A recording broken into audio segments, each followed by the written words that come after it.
Welcome back, everyone. Come with me on a trip to yesteryear, a time when things were simpler. Remember?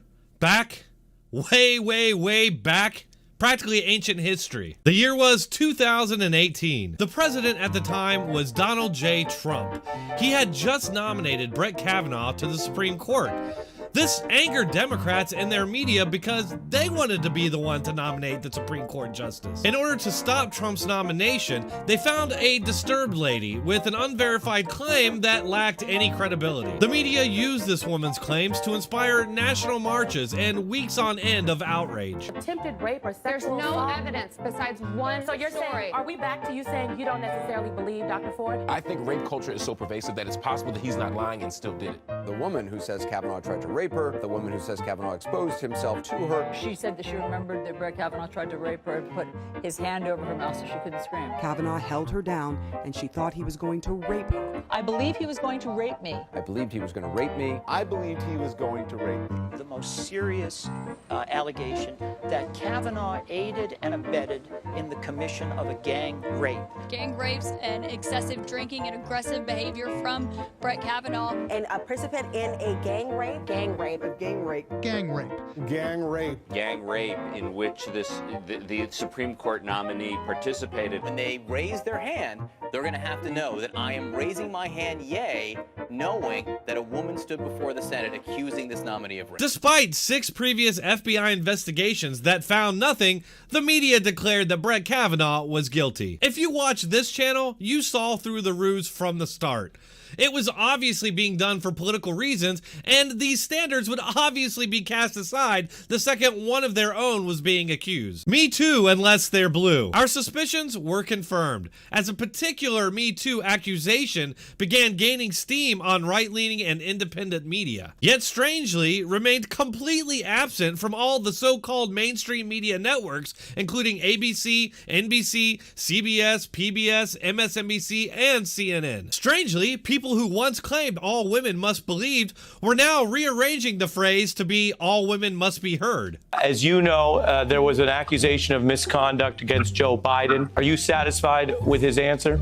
Yes, I am. Women deserve to be heard. I am satisfied with his answer, yes. Biden himself said that all women should be believed, but of course, we all know that only applies to his political opposition.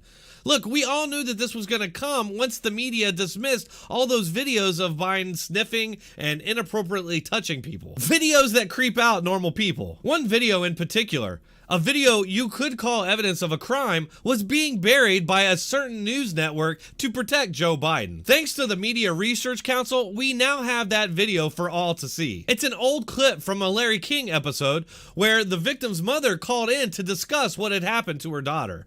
We're back. A couple more phone calls on this very important topic. Our guests are former United States Senator Howard Baker, Richard Allen, former National Security Advisor, and Lois Romano of the Washington Post. San Luis Obispo, California. Hello.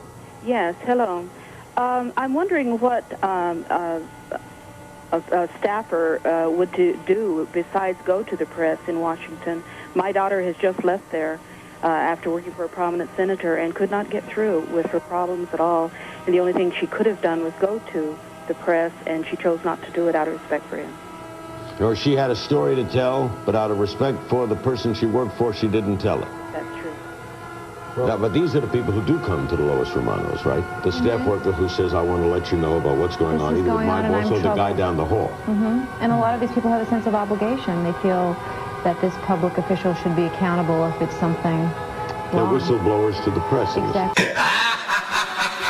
Thanks to the very same Media Research Council, we now have actual data to back up what we're seeing, or rather not seeing. This study covers all media coverage from March 25th to April 27th. As you can see, ABC and NBC have straight up ignored the story, even after this video was released, which is quite contrary to their coverage of Brett Kavanaugh. While CBS, MSNBC, and PBS devoted a couple minutes apiece on the story, nothing after the video came out. CNN has ignored the story up until their video was found. Even then, they've only spent a scant 15 minutes on it. ABC, CBS, NBC, CNN, and MSNBC all had interviews with Biden, yet out of 77 total questions, not a single one was about his accuser. Like I said earlier, all of this is happening in stark contrast to what we saw in 2018 regarding Brett Kavanaugh. An MRC study at the time showed that the network media was spending a ridiculous amount of time on the unverified, baseless accusations against Kavanaugh. MRC's research director said, quote, "During the 12 days since Democratic Senator Dianne Feinstein publicly announced the existence of an unspecified allegation against Brett Kavanaugh, the ABC, CBS, and NBC morning and evening shows have spent nearly 6 hours, that's 344 minutes, regurgitating various unproven allegations against the Supreme Court nominee." 6 hours! And that was just in the first 12 days. We haven't even reached 20 minutes in the combined network coverage since March 25th of the allegations against Joe Biden, proving once again that the standards these hacks pretend to have are merely theater done for political expediency. This is just one fake reporter, but you can find the exact same contradiction throughout the so-called mainstream media. Just another example to turn off your TV and do your own research. That's all for this episode. Please hit that like button, share, and subscribe. If you want to support this channel, please check out these links, which you can find in the description and pinned comment. Thanks for watching. Keep coming back.